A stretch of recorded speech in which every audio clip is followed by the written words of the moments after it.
Olá, tudo bem com você? O capítulo 7 do livro de Atos traz o belíssimo e longo sermão de Estevão, no qual ele recapitula a história de Israel e procura mostrar, fazer um paralelo entre a rejeição do povo de Israel em relação à mensagem de Moisés e dos patriarcas, dos profetas, e a futura rejeição dos israelitas no tempo de Cristo. Também rejeitaram a mensagem de Cristo e, de certa forma, apedrejaram os profetas ao negar que ele era o Salvador da humanidade. Estevão começa um sermão inspirado, claramente inspirado por Deus, palavras poderosas, recapitulando então a história de Israel, até chegar ao Messias anunciado pelos profetas. No verso 16, nós vemos que ele menciona aqui por certa quantia, ele não especifica quanto foi o túmulo, de Abraão foi comprado, e isso mostra mais uma vez aquilo que nós já sabemos, que a inspiração não é verbal, ela é de ideias. Às vezes o autor inspirado esquece alguns detalhes periféricos, mas a mensagem central, ela realmente pode ser chamada de palavra de Deus. Deus inspira as ideias, mas não dita as palavras necessariamente. Verso 22, Moisés foi educado em toda a sabedoria dos egípcios, diz Estevão, mas não se deixou contaminar pela cultura deles. Isso é um tremendo exemplo para nós, que vivemos também imersos numa cultura muitas vezes paganizada, secularizada, mas que não devemos nos permitir ser influenciados, ser moldados por essa cultura. Dos versos 23 ao 26, não existe jeito errado de fazer a coisa certa. 30 a 32, aquele anjo era Jesus. Ele sempre aparece para revelar a divindade. Jesus sempre foi o Verbo eterno de Deus, sempre foi e sempre será o Verbo, aquele que comunica o amor de Deus à humanidade, aquele que vem expressar como é a divindade para que nós possamos compreendê-la dentro da nossa esfera limitada. Verso 33, não percamos a reverência pelos lugares em que Deus está. Tira as sandálias, porque o lugar onde você está é santo, disse Deus para Moisés. Nós somos templo do Espírito Santo, de certa forma a Terra Santa também. Então valorize as pessoas, respeite os seres humanos, porque cada um deles é um templo de Deus, ainda que nem sempre reconheça isso. 35 a 37, Estevão mostra que rejeitaram Jesus como haviam rejeitado Moisés, o profeta que anunciou o profeta. Moisés já tinha falado de que viria um profeta maior que ele, ou seja, ele se referia a Jesus Cristo, e assim como o rejeitaram, em grande medida lá naquele tempo, também acabaram rejeitando o profeta anunciado por Moisés. 39, nosso coração não pode estar no Egito, ele tem que ser inteiramente de Cristo. Aqui Estevão relembra que, embora os hebreus tivessem saído do Egito, no coração eles carregavam o Egito. Nós não podemos carregar no coração qualquer tipo de traço paganizado, antibíblico. Nós não podemos dizer que saímos de Babilônia, por exemplo, quando carregamos em nossa mente, em nosso coração, costumes, práticas, pensamentos e crenças babilônicos. Nós precisamos realmente permitir que Deus purifique nossos pensamentos para que eles sejam bíblicos, inteiramente bíblicos.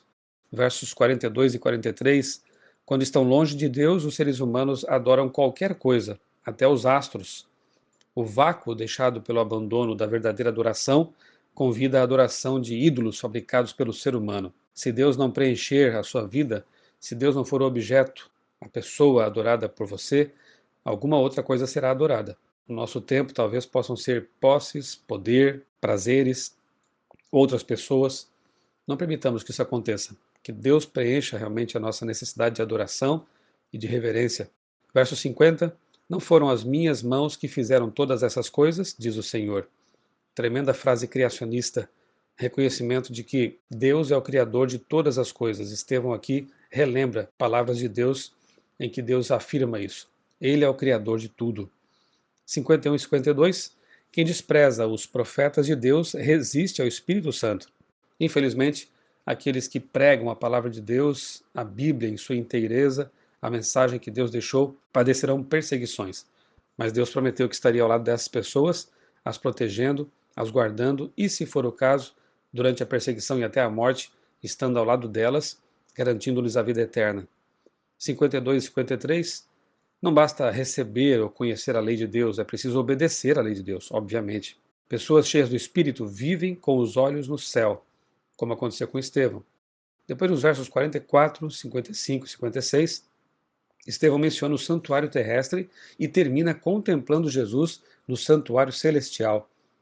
tremenda conexão entre aquilo que o santuário terrestre apontava, ou seja, para o Cordeiro de Deus, que tira o pecado do mundo, e, em sua visão celestial, contemplando Jesus lá no santuário celestial. Ou seja, aquele santuário terrestre apontava para o celestial, aqueles cordeiros do santuário terrestre apontavam para o Cordeiro de Deus que tira o pecado do mundo.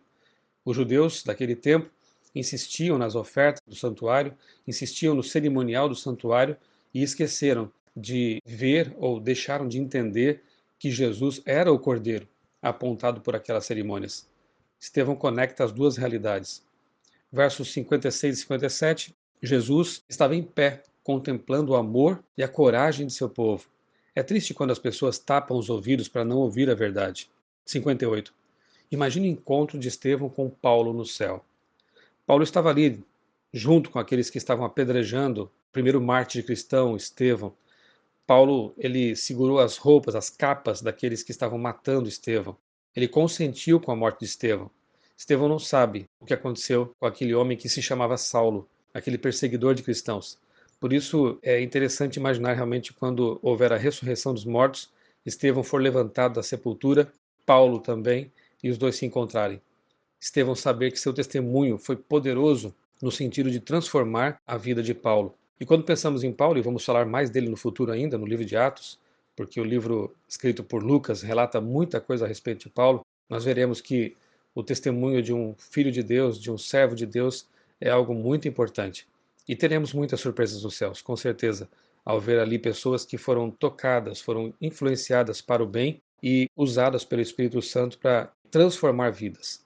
Versos 58 e 59, a história de Estevão e Paulo deve motivar todos aqueles que pensam que existem casos perdidos. Para Deus, nenhum caso é perdido. O verdadeiro cristão vive e, se preciso, morre por Jesus. E essa vida dele, dedicada a Deus e talvez perdida por causa da causa de Deus, pode ser uma semente que vai germinar em muitas vidas transformadas. Verso 60, o primeiro mártir cristão era tão parecido com Jesus que morreu proferindo as mesmas palavras ditas pelo Mestre na cruz. Aqui no verso 60 diz: Então, ajoelhando-se, clamou em alta voz: Senhor, não lhes imputes este pecado.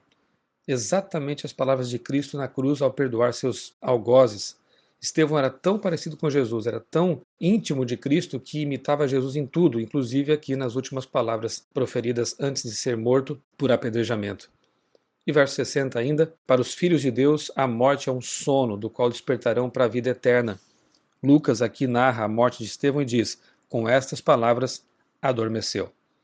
Como já vimos, a morte na Bíblia é comparada a um sono mesmo.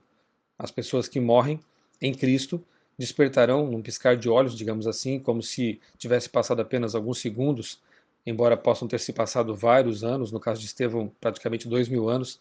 Para ela será como realmente acordar pela manhã e contemplar Jesus vindo nas nuvens dos céus.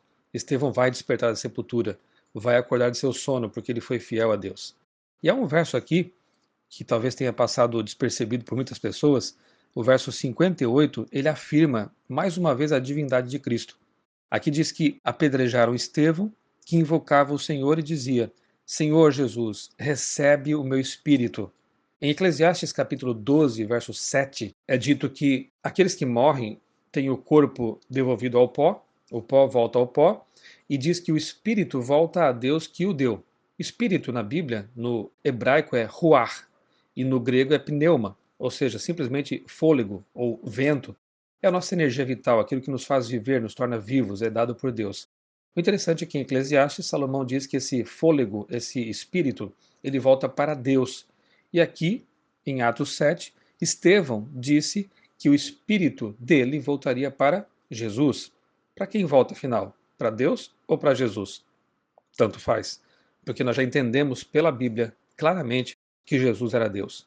Estevão estava entregando seu espírito, seu fôlego a Jesus na crença, na convicção de que no último dia, na ressurreição final, quando Jesus voltar, ele vai levantar, vai receber de volta essa energia, esse fôlego, essa respiração e vai voltar à vida para abraçar seu mestre e conhecer o apóstolo Paulo convertido. Que história linda esta, que fidelidade tremenda e que exemplo para nós cristãos de ser fiéis, se preciso for, até a morte. Deus o abençoe e que você se espelhe em pessoas como Estevão, para ser fiel até o fim. Eu sou o pastor Michelson, desejo a você um dia muito abençoado na companhia do Deus de Estevão, o nosso Senhor Jesus Cristo.